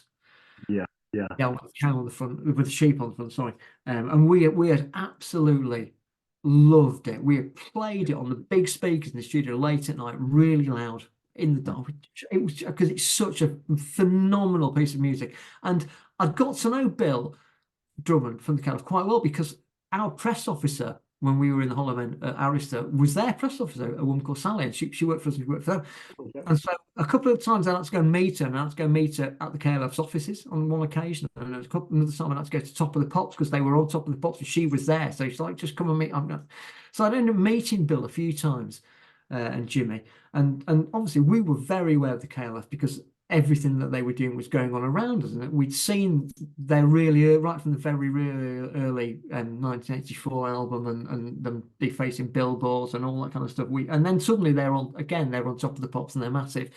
And when I'd left Hollow Men, and then Bill had come to see me in Leeds, I'd left the Hollow Men, and Bill had walked out of the KLF, and they'd split up with the dead sheep and everything, and Bill had come to Leeds, and he'd come around to see me, and we sat and had a chat about something. We just spent the afternoon together drinking tea and chatting. So anyway, so I said to Chuck, I said, I've got this idea to recreate Chill Out, but instead of using all the samples that the KLF used, all those kind of American railroads and those kind of the Preacher and Elvis, we use samples from English folk music. Obviously, at this time, I'm doing all the English folk music. I've got this massive English folk record collection. I knew every single piece of every piece of music I owned, and I'd identified all these little tiny moments of samples saying, they're great, we could view. And so I had this idea of doing a kind of more of an English version of it floating through the lines. That was the shorthand I'd used to describe it to Chop, and Chop said, right, that's a great idea, we'll do that. And so we'd started sampling all the pieces of music and getting all the bits of it together. We had no idea how to start putting this piece of music together, except I just kept saying it should be like Chill Out, it should be like Chill Out. So Chop said, well, why don't we just get Chill Out and record it into the computer and go through it, make a note of every single sample and where it occurs, and then we'll start going through and we'll just start replacing them with like for like samples, which is what we did. It was a massive undertaking, I can tell you that for a fact. And during the course of us doing this, I contacted Bill Drummond and said, this is what we're doing. And Bill was great. Bill corresponded with me back about it. We had a number of exchanges about it. He was really interested in it and whatever. And we talked about it. And then we we decided we'd call it the FLK because it was a pun on KLF, and FLK is, of course, is FLK's folk. So so this all became with the knowledge of the KLF. Bill gave us all sorts of insights into the recording of Chill Out and stuff, and we did it. We put it all together, which was a monumental piece of work to do it, because there's so many samples on it, and it just took such a huge amount of time to do it. And we did it as a single track, and it's a big unwieldy thing trying to mix it and remember where you are in it. And it's like, you kind of anyway. And we did it, and then when we'd finished it, I spoke to Simon Emerson, who was the Afro-Celt sound system guy. He'd also done, I think he'd done sounds for Gangs of New York and stuff, and he had a record label in the UK, done various other bits. And I mentioned, and he said, "I'll put that out. I'll put that out. Sounds great. I love the KLF. I love what you do, love what Chot does. So Simon, so we got this thing pressed up, ready to go. Got a CD ready to go, and at the very, very last minute, the distributors went, "Hang on a minute. This is made up entirely of samples. You haven't cleared a single one of them. Really? Not everything is a copyright. We're not touching that. They wouldn't." And so they and then the record went, "Oh my God, they're right." Really, Chocolate's like, what? Oh. What did you think we were doing? We never said anything different. This is that's what the KLF did. That was how 1980. That was how it works. They didn't bother with clearing the samples. They just did it. So, which was very much our attitude, just do it. So the record company and the distributors just immediately kind of literally dropped the 1,000 CDs on us and said, "Yeah, you have these. We're walking away. We don't want to be." Oh man. So we ended. So anyway, but by a sheer stroke of luck, we knew a guy who was a plugger called Kieran Miles, whose brother was a was a big DJ, and we knew Kieran just like him, and Kieran really liked it. He liked what we'd done, and he said, "Oh, I'll put a few copies around for you, a few places." And another really big DJ, Rob the Bank from Radio 1, tweeted and said, "This is the KLF." Because we hadn't put our names on it. It just said the FLK on the front. It didn't, and it was done in the same styles that we'd copied the artwork. We'd done it the same way. We hadn't admitted to it. There was no photographs of us. Nobody knew anything about it. It was quite cool, which we'd done on purpose. And Bill Drummond knew this as well. So Kieran put a few copies around. Rob the Bank tweeted it was the KLF, and things just went mad. It was just the people coming at us left, right, and centre. It's the KLF. They've come back. They've made this comeback. They've made this great record. The record just went boom, like the CDs went out. We put it through another distributor who would take it, and we sold them ourselves. And the records CDs shot out. Everybody wants to know about it. All the websites were abuzz with it. The KLF, of course, said, "It's not us," and everybody went, "That's exactly what the KLF would say, isn't it?" That's what they would say.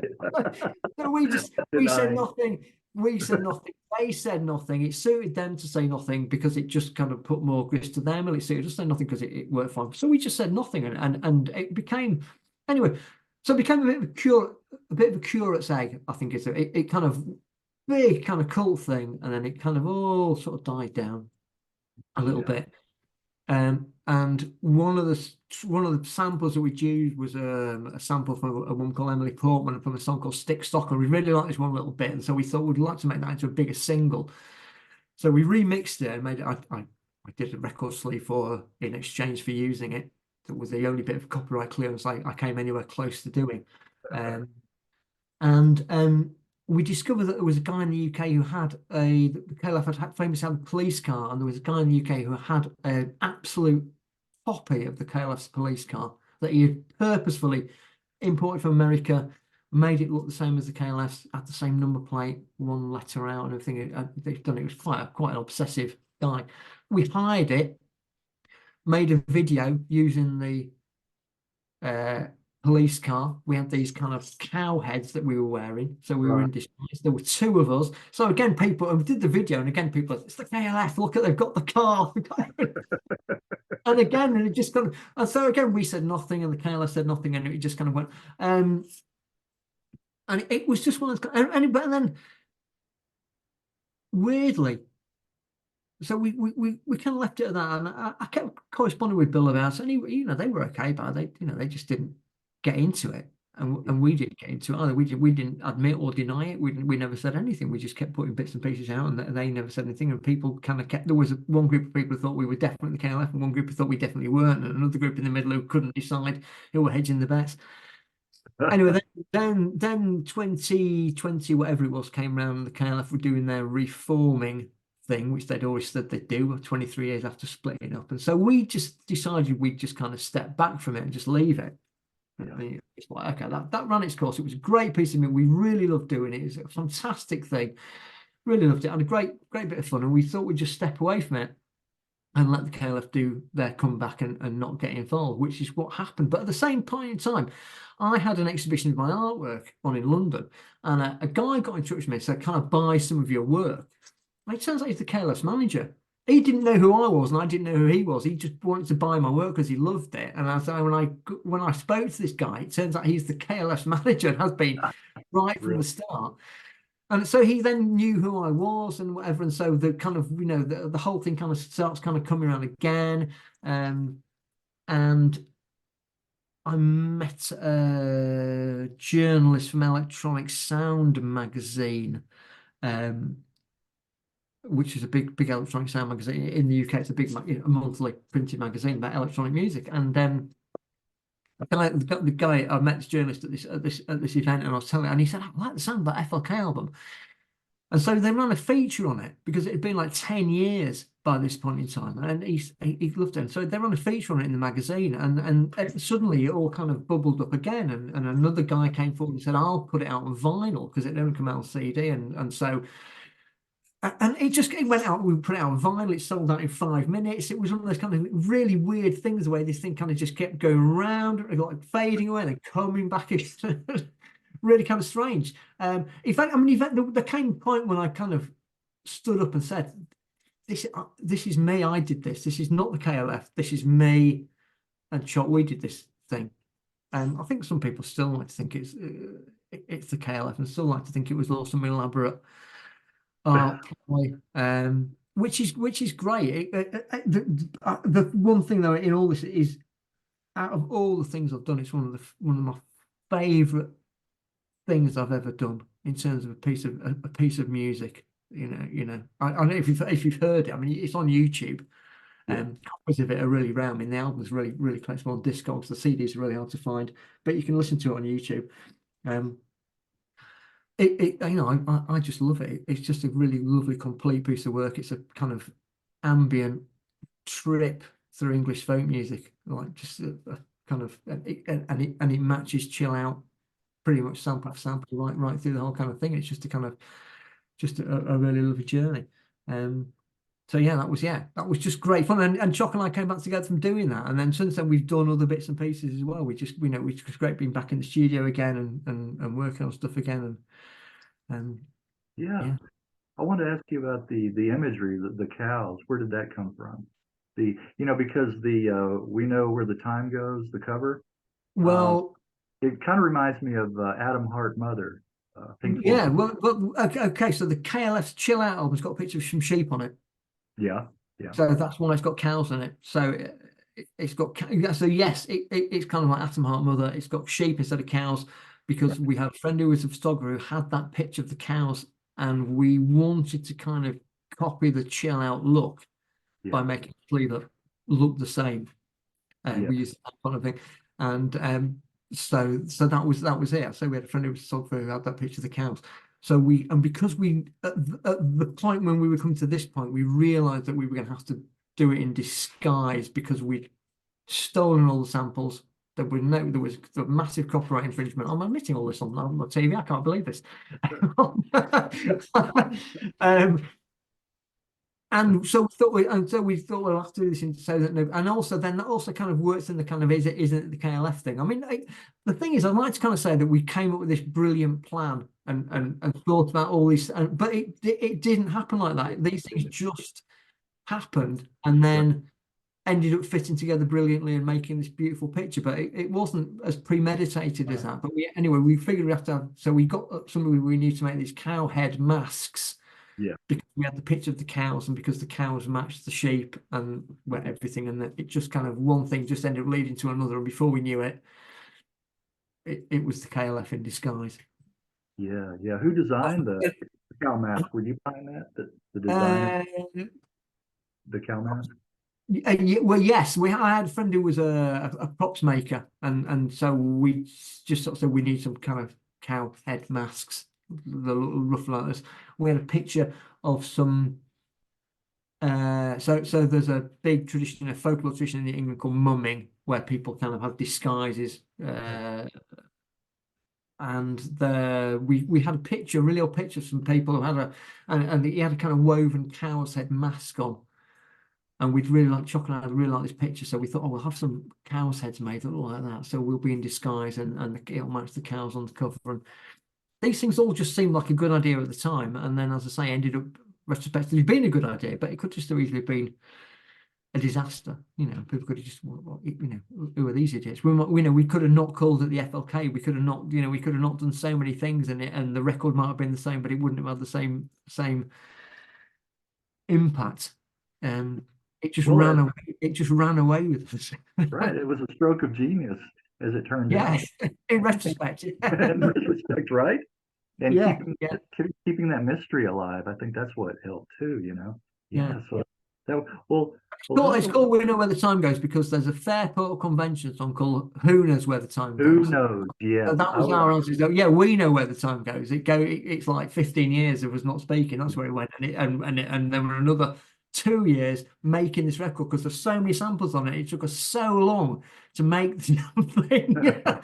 That's where the time went in actually making that record. It just seemed to take forever because it was such a, I mean, Bill wrote me an email telling me how him and Jimmy had made Chill Out, and I think he said that they did it in two. They were doing it live. They did it live Yeah. in the front room with all the machines, record players and tape machines, and they've done it. And the guy playing the slide, Yes. and he said that I think they said they've done it, and it took us months, really. Yeah. Back to that thing about when you've got all the computer Right. Right. yeah, Very it takes, labor yeah, intensive. Yeah. yeah, Well, yeah.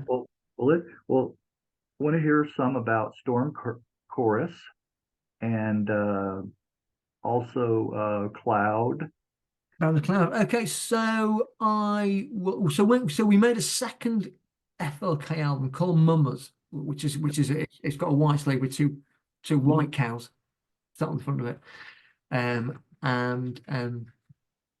that was my wife there, just rushing off in the background. And so Rebecca, I was in a venue where a choir came to do some singing, and Rebecca was the choir leader, and she came along with this choir, and they were doing this singing venue, and I was like, oh my god, she's got an amazing voice. And then I was at a folk club, and I heard her singing at a folk club, and thought she's got an amazing voice. So when we came to make the second FLK album, and we needed a female singer, I'd asked Rebecca to come and sing on the second FLK album, which is how we ended up subsequently along the line getting together. So we're both big folk song fans, and we'd started discussing the fact that there are a lot of folk songs which are murder ballads, generally where a man murders a woman, generally gets away with it for whatever reasons. There's a lot of death in folk music, and there's and we were kind of discussing how really that was a little bit unfair, really. How come the woman didn't get away with, how come she didn't get some revenge, or how come, So we sat down and we started, and we watched Natural Born Killers, and we watched all those kind of like all those Bonnie and Clyde and all those kind of classic kind of movies, and got really in fact okay, what would happen? Listened to a lot of Nick Cave, a fantastic book called Unprepared to Die about the history of those kind of classic folk and country songs about real life murders that take place and then written about in folk songs. So we got kind of really into all that kind of thing, and then we looked at lots of English folk songs that existed that were classic murder ballads, Yeah. and we rewrote them, but we only rewrote them very slightly so that the protagonist might sometimes be the woman, or the man might not get away with the murder. And we kind of turn them around a little bit and twist them Or- on their heads a bit. yeah. And as a musical template, we were listening to Handsome Family quite a bit, Jesus and Mary Chain, various other things, Mazzy Star, uh, those things. And so we started writing, recording these things, and I said to Chop, will you sort of produce and mix this for us? Which he did, and he did a fantastic job of it. And people really liked it. People really liked it. We got some great reviews. Again, it was another one of those kind of things that was a little bit of an indie under the radar thing that I think if you got it, you absolutely got it. And it would have just passed a lot of people by because they just wouldn't have kind of really understood quite where it was coming from. But we got some really good reviews for it, and we did some gigs, and it was a great project to work upon. And again, it was one of those things that at the time you kind of think, oh, I wish that might have done a bit better, or we could have got a bit more. But then over time, people come back to it, and over the past kind of like 18 months, people kept coming back to us about it and talking about it again. So that's currently being repressed as a vinyl edition at this moment in time, because it was CD only at the time, and there's a vinyl edition actually being pressed now, and there's a second album being worked on at the moment. So that's coming along as a project. And the Band of Cloud project was just me wanting to make some electronic music by myself. It was just sat there, with Logic on the screen and a little synthesizer, thinking, okay, that Tangerine Dream album that I bought and I loved, and all those KLF albums and the Orb and all those kind of like ambient electronic albums that I absolutely adore. That a real big part of my musical fan base. So yeah, that was just me doing that really. I won't use the word. I will use the word self-indulgent, but I don't really mean self-indulgent. Just being able to just do it yourself without having to have any kind of big concepts about it, and just kind of Depend on anyone else. Yeah. Just do it. yeah. I mean, I'm a big fan of that first Orb album. Really, really big fan of them. Yeah, that is a good I album. won't even try and say the title. Are you I've just called it Ultra World because that's are you a Brian Eno fan? Yeah, I am. Big Brian. Yeah, absolutely, Big Brian. Yeah, I love. So I'm a big ambient music, electronic music fan. I am. So the Band of Cloud project was just me doing some electronic ambient music. And strange enough that so at this point, going back in the story, so when Chuck and I first got together in the Hollow Men, we went to the studio of his friend Carl. So here we are, 40 years later. Carl still has that studio and he's still working in the music business. And so we still go back to Carl. So Carl masters the stuff that Rebecca and I recorded for Storm Course, that Chuck Mates went back to Carl. Carl did it. Yeah. So that one, and then after I've done the Storm Course album, after I've done the first Band of Cloud album, I started working on a second Band of Cloud album, and Pete Bingham, the guy who ran the second-hand collector's vinyl shop in Leeds, who put the Hollow Men single out, he's still making music.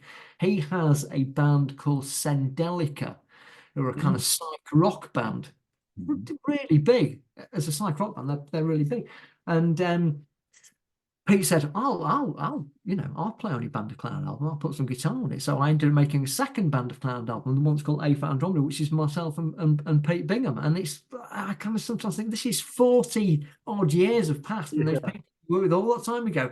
And you go off and do all these different things and go all around, and you come back around, and then you end up back with those people again, doing kind of different things, but still work. So yeah, so Carl has been instrumental in stuff from day one with me and Chuck right up to the present day. He put that record out all those years ago, and played on the second Band Cloud album, and I'm kind of working on the third one on that at the moment. And then for the last 12 months, so Rebecca was making an electronic ambient album called Subphotic, Mhm. which is available. She's got an album under the name Subphotic. And she said one day, she said, "Oh, I've got to do a bit of promo. I've had an idea about I might do a piece of music every month to release every month based upon the folklore and the natural history and the sounds and the feeling of that month in the year, and record it and put it out in the month for the space of a year. One piece of music every month, which I think the Wedding Present had done that many years ago. They put out a single every month for a year, like 12 singles in a row. Right. She came up with this idea of doing that, and so we decided we'd work on it together. And we called it Bonfire Hill, which is a Fire. name that's gone back a long way, which is a name that had come up a couple of times. It's a place. It's mentioned in a folk song, and I'd really like. I thought, oh, that's a great name for a little. So we kind of created this mythical place called Bonfire Hill, which is a kind of, I don't know. You can, does it exist or doesn't it exist? Is it a little English village somewhere on the top of a hill, or is it not? Does it really have? It's a bit like kind of Wicker Manish, a bit kind of Wicker strange. Man. Yes, Yeah. that's gonna say, yeah, So yeah. that so coming kind of from that vibe. So we started doing these things in January last year. Obviously, we did it every month for a year in 2023. And we decided that each piece would be 12 minutes long, Oh, and okay. each piece would reflect the folklore and the flora and fauna and the weather and the feeling of the month. And we recorded them. We were putting them out on the 21st of each month, because then that would also fall in line with the equinoxes and the whatever through the year. And we were recording them during the month, generally a couple of days before. We kind of got into this way of working, which was like we'll get all the samples together of all the kind of sound effects and the samples and the bits and pieces of the folklore, and Rebecca was doing the all the kind of musical, and then doing the vocal, and then Carl was doing the mixing and the mastering, and we were doing them every month in this kind of really intense couple of days, 4 or 5 day period of time, when we'd write it, record it, and produce it, and mix it, and master it, and release it, and everything.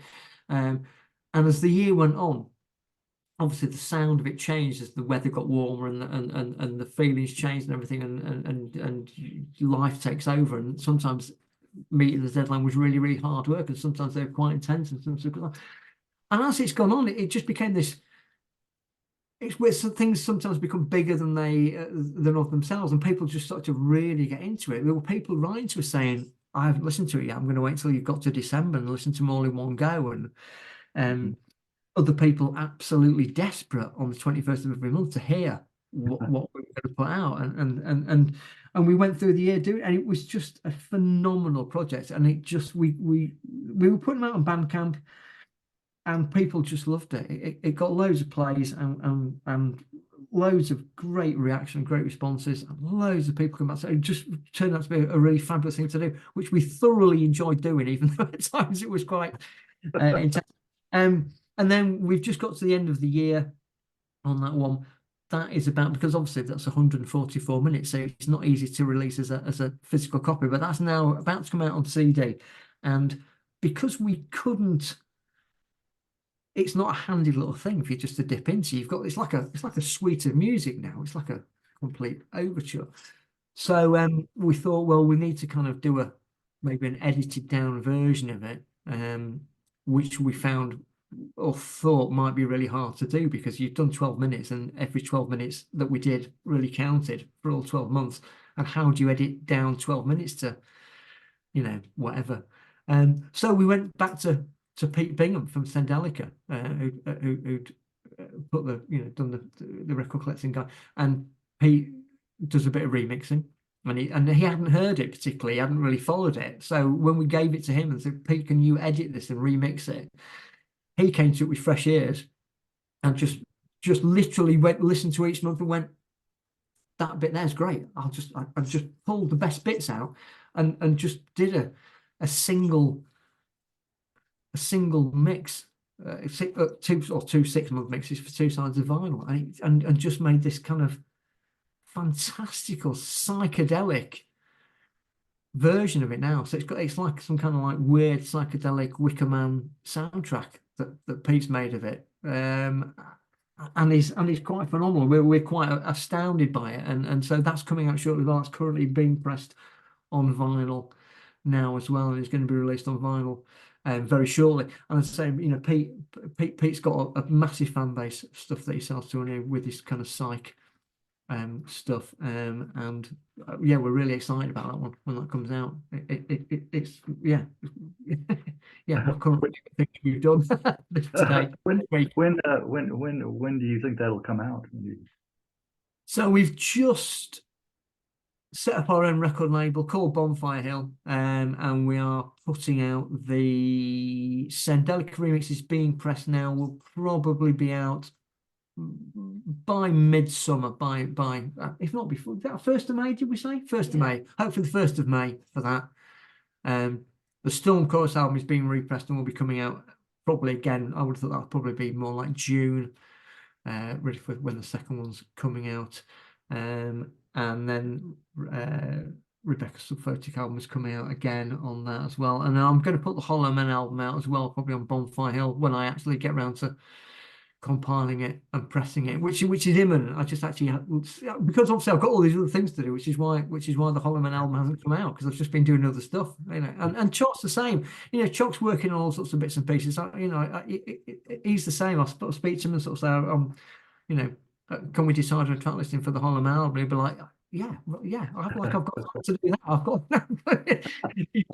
he's got so much stuff that he's doing himself. So, you know, and I'm working on a third FLK album, and there's a lot of stuff in the pipeline. But you are a very busy man, very busy.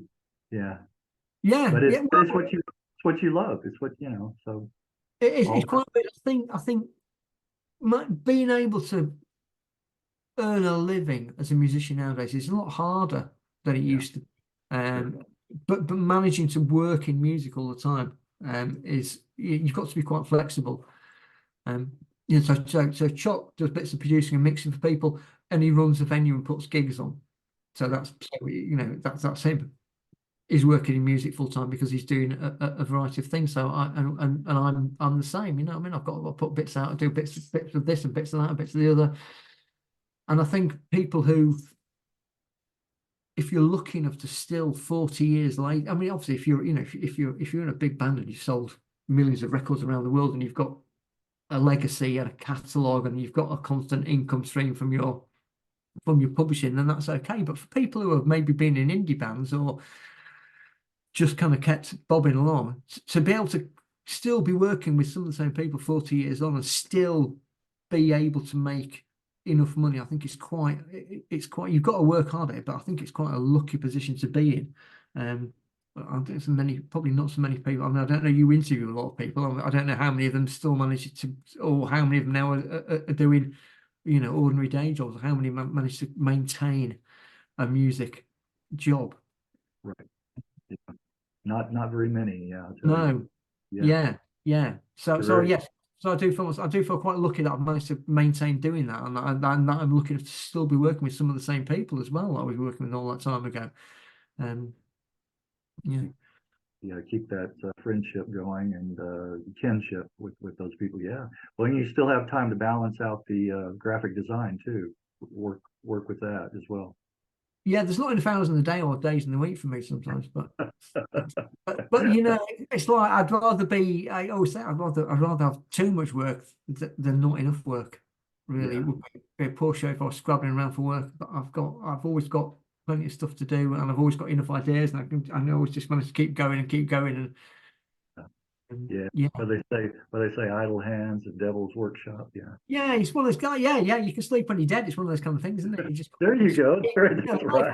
Life is for living. So I think that's it. You've got to just keep going, keep moving forward. I've said this a few times to people, and I keep coming back. So in the early days of the Hollow Men, Chuck and I, we were watching a documentary about Orson Welles' on the TV, and Orson Welles in his early career, he'd said something about if if people are not catching on to what you're doing until 2 or 3 years after you've done it, never go back Yeah. to try and recapture that glory that you could have. Just keep moving forward, and eventually they'll catch up with you.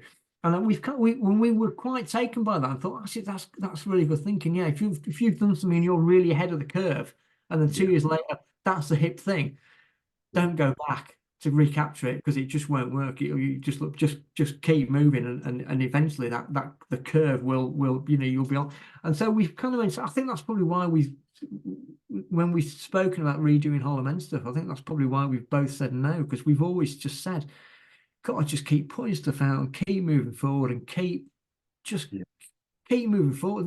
It's no point in going backwards, which I think is probably also why getting the Hollow Men rarities album out is just it's proving hard, because I'm just kind of bothered about it. I mean, I am, and I'm sure that there'll be enough people out there wanting it, and I'm sure that we'll sell enough copies to make it worthwhile doing it, and it'll be nice to revisit. But yeah, some days I find it really hard to get that to the top of the list, because I've got a load of other records and a load of other music that's way above it on the list that's more important. But it'll get there eventually.